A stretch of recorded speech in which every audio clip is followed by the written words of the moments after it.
बहुत जल्दी श्री कृष्ण की प्राप्ति कराने में समर्थ है श्री तुलसी महारानी जी।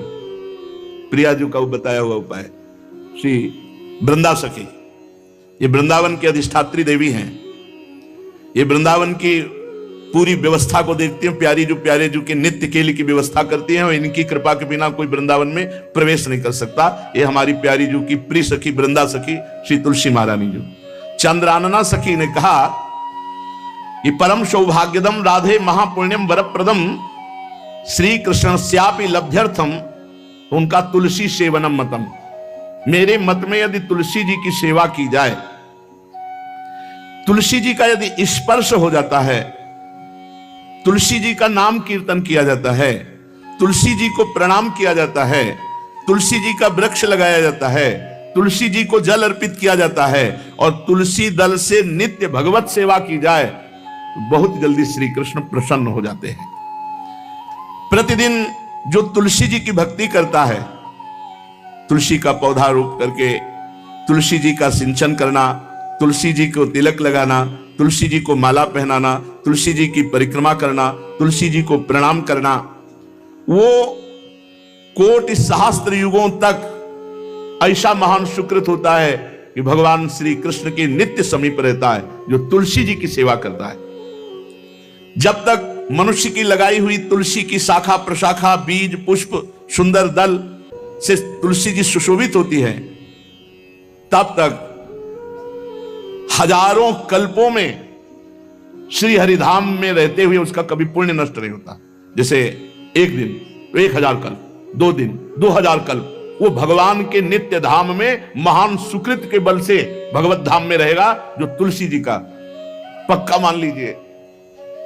जब स्वयं में थे तो तुलसी जी रोपण करके तुलसी जी का एक वन लगाया था और रोज नवीन नवीन मंजरी तुलसी दल लेकर प्रभु के चरणों में, कहीं ना कहीं तुलसी जी की कृपा हुई। वृंदावन, ये वृंदा अधिष्ठात्री देवी वृंदावन की है, इनकी कृपा के बिना।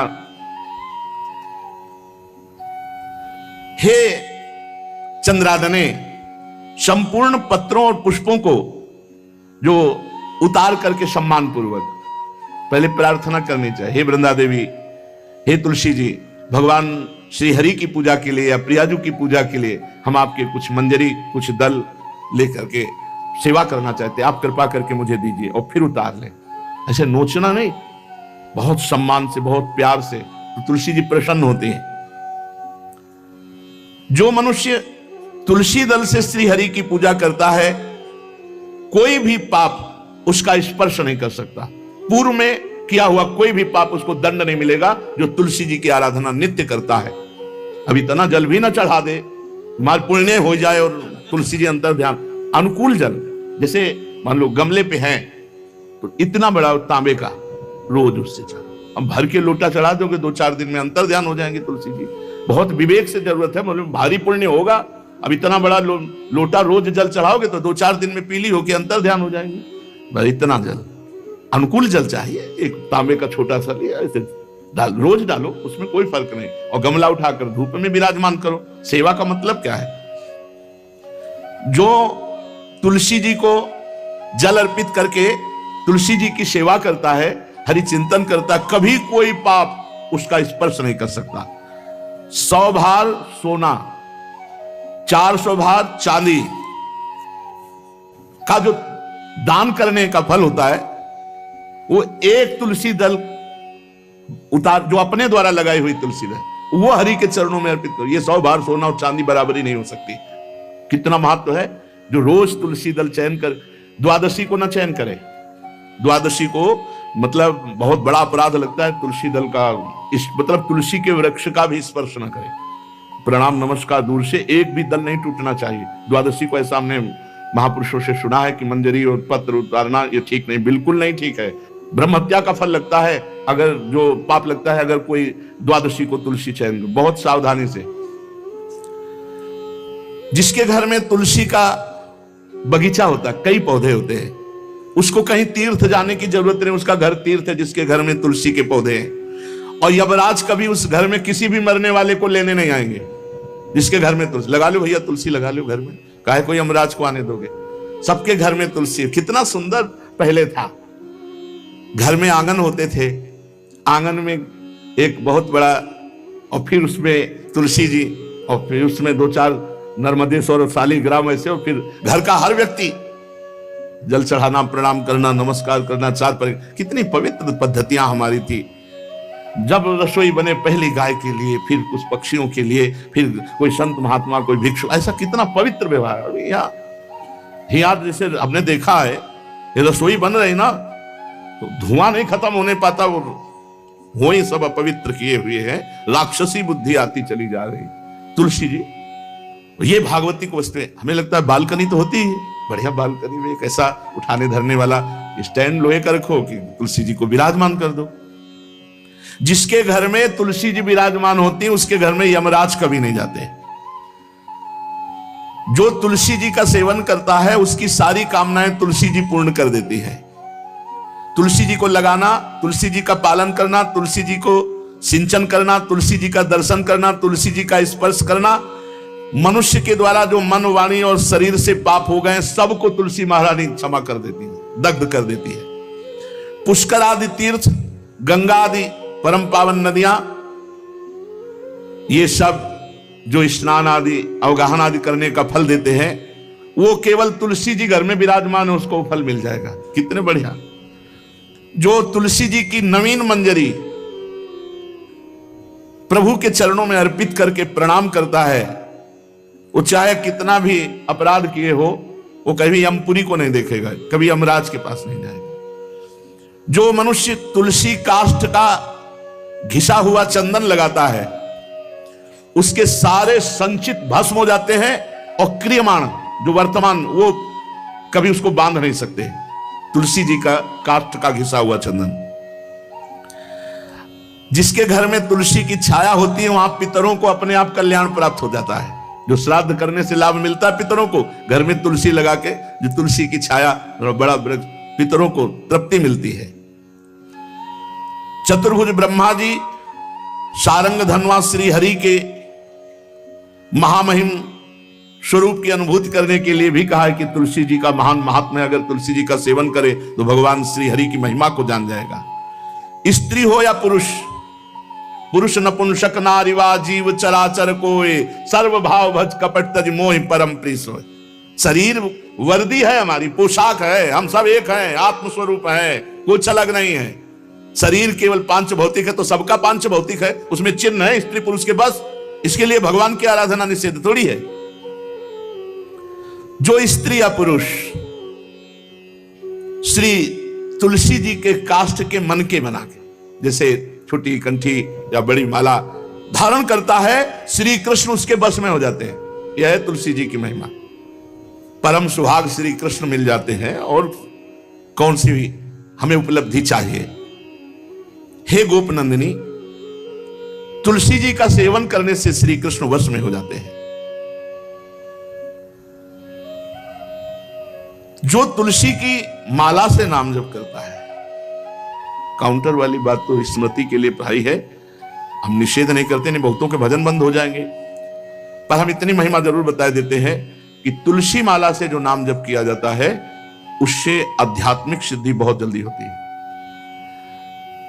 गुरुदेव भगवान कहते हैं, जो अंगुलियों से रगड़ होती है मन का से, उसमें आध्यात्मिक ऊर्जा शक्ति तुलसी माला से। प्लास्टिक पर भाई करो, निषेध नहीं कह रहे, बंद हो जाएगा वो भी राधा राधा कहना, वो हमें बंद नहीं करना। हम कह रहे हैं तुम जैसे बने वैसे करो, लेकिन माला का बहुत बड़ा प्रभाव है।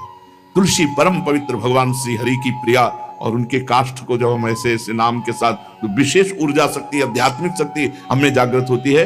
हो सके जिनको ऐसा बन सके तो छोटी एक वो आती है सुमिरनी, उसको रख लो, अपनी जेब में रख लो, उससे करो। और नहीं है तो भैया तुम इसी से करो, नाम जप करो, भाव को भाव न खालसो, नाम जपत मंगल दिस दसो। सुंदर सुंदर तुलसी जी के वृक्षों के समीप बैठ करके जो अनुष्ठान किया जाए, वो बहुत लाभदायक। श्रीमद् भागवत का, गोपाल सहस्त्र नाम का कोई भी पाठ तुलसी जी के समीप विराजमान करके किया जाए। आचार्य को बुला करके तुलसी पूजन करना चाहिए। विविध प्रकार के अनुष्ठान, अरे तभी तो सब मंगल होता है। पहले था, हमने देखा है, 4 बजे माताजी दरवाजे के सामने लीपती, रोज का काम। जो पुराने घरों में देहरी के आगे आके 4 बजे लीप करके वहां अपना चौक पूर के दीपक जला, क्या पवित्रताएं थी, क्या मंगल था। जब किसी को निमंत्रण दिया जाता था सबके पैर धोए जाते थे, सुंदर बिछौना बिछा करके और उसमें बैठकर पत्तल और रज के सकोरा कुल्हड़ ऐसे भोजन पाया। कितना पवित्रता, जो हमारी पूर्व पवित्रता थी, धोती कुर्ता चोटी पवित्रता। मान लो अगर बाहर जा रहे तो पैजामा कुर्ता, ऐसे बहुत पवित्र पोशाकें थी, पवित्र आचरण थे, पवित्र खान पान था। घर में जाओ तो एक पवित्रता, एक किसी भी घर में ऐसा नहीं था कि देव मूर्ति न विराजमान हो, किसी भी घर में ऐसा नहीं था तुलसी जी विराजमान न हो, 1-2 गाय जरूर होती थी, पवित्रता।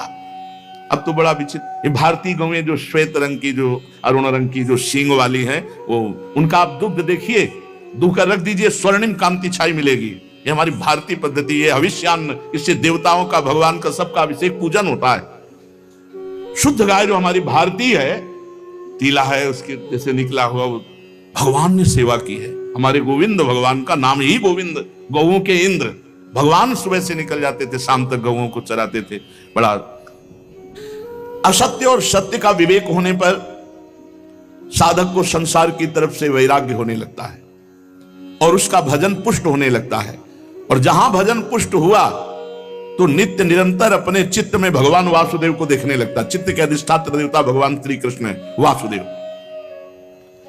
जब चित्त शुद्ध हो जाता है, उसकी पहचान है, न कोई अपना लगता है न कोई पराया लगता है, सब भगवत स्वरूप लगते हैं, अपना पराये का भेद मिट जाता है। जब चित्त शुद्ध होता है तो किसी भी पदार्थ के भोगने की इच्छा उसमें नहीं रह जाती। जब चित्त शुद्ध होता है तो उसका अनुराग केवल परमात्मा और महात्मा में होता है, पूरे संसार में कहीं होता ही नहीं।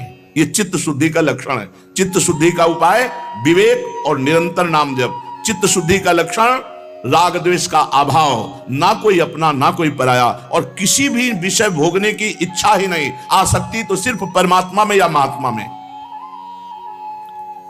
ये राग द्वेष किसे कहते हैं महाराज?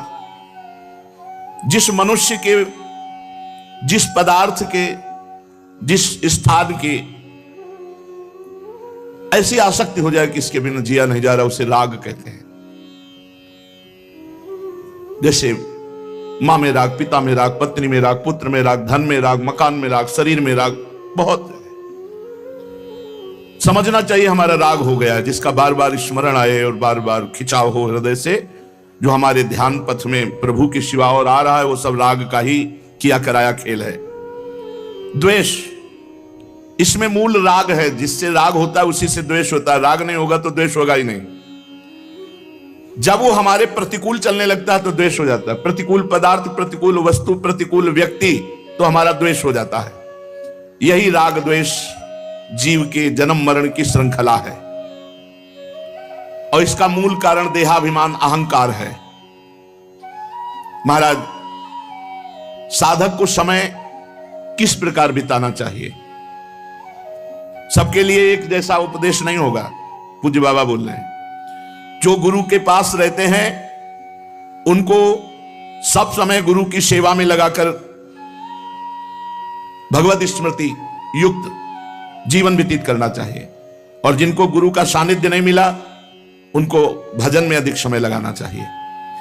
यदि गुरुदेव सेवा के लिए आदेश करें, वही सबसे बड़ा भजन है। यदि वो कह रहे हैं कि बैठकर भजन करो, तो अधिक समय भजन में लगाना चाहिए। अगर गुरुदेव सेवा, तो फिर सेवा ही भजन है। जो गृहस्थ हैं उनको अपनी गृहस्थी के कार्य को गुरु सेवा, भगवत सेवा मानकर करना चाहिए। यदि गुरु जी कुछ स्वीकार करते हैं तो ठीक है, नहीं सर्वस्व गुरु का है, ऐसी भावना करनी चाहिए। विरक्त उपासक को गुरु की अधीनता स्वीकार करनी चाहिए। गुरु की अधीनता से अपने आप सारे पाप, द्वेष, दोष, राग सब नष्ट हो जाता है। सबको यह तो ध्यान रखना है कि भगवती जो हमारी परम करुणामयी स्मृति स्वरूपा है, वो हमारे दिमाग में छाई रहे। महान तेजोमयी निकुंज देवी श्री स्वामिनी महामहिमामयी महारानी लाडली जो भगवती स्मृति ऐसी कृपा करें कि ये हमारी स्मृति में ही बस जाए, कभी स्मृति से दूर ना हो, चाहे हम सेवा परायण हो या एकांत बैठे हो। महाराज भगवान तो हमें दिखते नहीं, तो उनसे प्यार कैसे हो, उनकी शरण कैसे हो? भगवान तुम्हें दिखते नहीं, बड़े आश्चर्य की बात है, ये सब भगवान ही तो है। पूज्य बाबा अब उनकी ब्रह्ममयी दृष्टि है।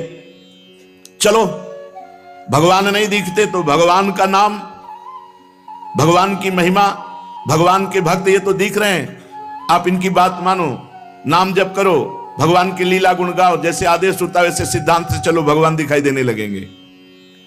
जब तुम्हारे हृदय में शांति, आनंद, किसी के प्रति कोई भी द्वेष नहीं, तो जान लो अब भगवान प्रकाशित होने वाले हैं हृदय में। आनंद भगवान का स्वरूप है, शांति भगवान का, शांताकारम, जो आनंद सिंधु सुख राशि। जो भगवान को देखा नहीं और भगवान की शरण होकर नाम जप करते हैं, भगवान बहुत रीझ जाते हैं उनसे, वो तो देख ही रहे ना। महाराज जी आप बार बार भजन की बात करते हैं, भजन में तो नींद आ जाती है, फिर क्या करें? माला छूट जाती है भजन में। ऐसे बैठे रहो, प्रपंच सोचते रहो, नींद नहीं आएगी। 3 घंटा फिल्म देखते रहो, नींद नहीं आएगी। पता नहीं कैसा तमोगुण का प्रभाव है। बाबा कहते हैं कि जब नाम जप करने में नींद आने लगे तो जोर जोर से कीर्तन करने लगो। ये एकांत में करना चाहिए, सामूहिक जहां वास हो वहां नहीं करना चाहिए। नहीं पता चले कल मंजीरा लेके 12 बजे से शुरू हो गए तो साधक जो दिनचर्या में है उनको परेशान, मान लो बगल वाले कमरा वाला ध्यान साधक कर रहा है तो फिर आपका अपराध बन जाएगा। यदि आप मंजीरा लेके कीर्तन कर रहे हैं और उसके ध्यान में विक्षेप हो रहा तो अपराध बन जाएगा। इसलिए जो भी साधना करो वो ऐसी करो कि दूसरे साधकों को विक्षेप ना पड़े, अपने कमरे के बाहर आवाज ना जाए। दूसरा उपाय, खड़े होकर जप करो, ये बहुत बढ़िया उपाय है। इस नींद रूपी दुश्मन से लड़ो। ये खड़े होकर भजन करने का अभ्यास गायत्री अनुष्ठान में, नैष्ठिक ब्रह्मचर्य में, क्यों नई अवस्था में नींद ज्यादा सताती है। तो झोपड़ी थी तो खड़े होकर ऐसे झोपड़ी का ऊपर एक रस्सी ऐसे डाल लिए थे और ऐसे पकड़ लेते, कभी एक पैर के बल खड़े है, कभी बाएं पैर, फिर उठा लिया दाएं पैर, और मंत्र में एकाग्रता पूरी जपते हुए बहुत अच्छा लगता। 5-5, 6-6 घंटे, क्योंकि गायत्री का 24 लाख गायत्री का एक पुरस्चरण होता है। भक्त को चाहिए किसी भी स्थिति में भजन के समय में नींद ना आने पावे। बहुत लड़ना पड़ता है, नींद से बहुत लड़ना पड़ता है, एकदम गुस्सा जाते हैं। जैसे बड़ी सावधानी से जप रहे हैं, पता नहीं कब गोल हो गए, माला छूट गया। जब देखा माला छूट गया तो एकदम गुस्सा, अब पूरा माला गया, अब फिर एक से शुरू करना पड़ा। जैसे मान लो आप 99 मनका पे पहुंच चुके हैं और आपका छूट गया तो अनुष्ठान में नहीं माना जाएगा, फिर वहीं से शुरू करो एक से। ये नहीं कि कहीं से भी पकड़ लो, वैसे शुरू करो, ऐसा नहीं। जब अनुष्ठान किया जाता है तो अगर जितने पे छूटा, अब ये काउंटर दिखाने से थोड़ी चलो, काउंटर आज चला है काउंटर में क्या है कि जितना करो उतना छोड़ दो। हमने गुरुदेव भगवान से, ये तो अभी कुछ समय से चला है, ये तो दिखाई नहीं दिया, पहले कभी दिखाई नहीं दिया, अब तो नई रचना है। नहीं तो छोटा माला वो हाँ सुमेरनी जिसे, और बड़ा माला, ये 2 ही थे तो चलाने के लिए। अब ये काउंटर भगवान की कलयुग महाराज की कृपा से आ गया है कि चलो माला नहीं तो इसको अपना पहन। माला से लोगों को शर्म भी लगती है, पूरा माला डाले ऐसे, बोले भगत बनता, इसमें अंगूठी की तरह पहने अपना। बढ़िया है, बढ़िया है, बहुत बढ़िया है। किसी तरह भगवत स्मृति, भगवान नाम जप हो रहा है बहुत, पर इसमें यह सुविधा है कि 50 में छोड़ दिया, छोड़ दिया। माला में नहीं छोड़ सकते। यदि अनुष्ठान चल रहा है तो आप बोल नहीं सकते, छोड़ नहीं सकते। मान लो आप 107 में पहुंच गए और आपने छोड़ दिया तो नहीं माना जाएगा, फिर एक से शुरू करो। अब जैसे आप माला जप रहे हैं गुरु मंत्र की, तो बीच में गुरु मंत्र की माला जपते हुए बोलना नहीं है। जो जैसे 11 माला का अनुष्ठान दिया गया उसमें बोलना नहीं। अगर बोला तो जहां से बोला वो फिर वहां से कैंसिल, फिर वहां से शुरू करो। या फिर उसकी पद्धति है, उस माला को ऐसे करके निकाल के मन का रखो, आचमन करो, भगवान से प्रार्थना करो, अत्यंत आवश्यक होने पर बात करो, फिर प्रणाम करो, फिर उसके नीचे वाली मनका से, जहां से रखा है नीचे वाली मनका से शुरू कर दो। ऐसे नहीं कि ऐसे खड़े बात कर रहे हैं फिर घुमा रहे हैं, तो क्या फर्क पड़ता है? दिमाग में क्या फर्क पड़ता है? कौन सा परिवर्तन हो रहा है? जो हमारी वैदिक सिद्धांत पद्धति है उसी से लाभ प्राप्त होता है। महाराज, जो नींद है उससे लड़ना पड़ता है। भजन करना बहुत ऊंची बात है, इसलिए हमको खड़े हो जाना पड़े, टहलना पड़े, हमें नाम जप करना, हमें मंत्र जप करना। उस समय नींद नहीं आनी चाहिए। अभ्यास बहुत बड़ी ताकत होती है। आंख मूंद के ठीक लक्ष्य पे गोली मार दे जिसका अभ्यास है, और अपने अभ्यास नहीं किए तो कुछ नहीं होने वाला। अभ्यास योग युक्तेन चेतसा नान्यगामिना। आज भी वही दिनचर्या है जो बाल्यावस्था से गुरुजनों ने सिखाई थी, वैसी दिनचर्या।